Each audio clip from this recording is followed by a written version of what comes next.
யோகி ஒருத்தங்க தன் சீடர்களோட தெருவழியில் நடந்து போயிட்டுருக்கிறாரு.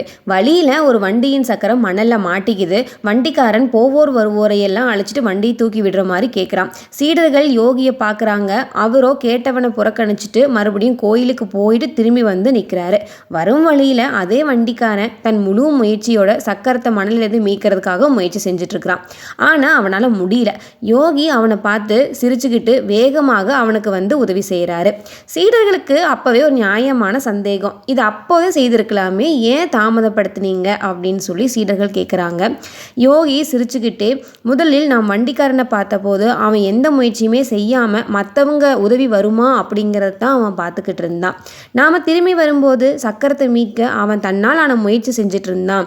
பிறர் உதவியை எதிர்பார்க்காம சக்கரத்தை மீட்க விரும்பும் மனநிலைக்கு திரும்பிய அவனுக்கு உதவி செய்வது தான் நியாயம், அதனால தான் செஞ்சேன் அப்படின்னு சொல்லி யோகி சொல்கிறாரு.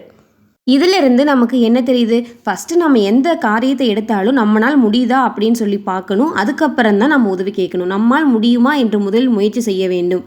இந்த கதை உங்களுக்கு பிடிச்சிருந்தா மறக்காமல் தமிழின் கதைமொழி சேனலை சப்ஸ்கிரைப் பண்ணி வச்சுக்கோங்க.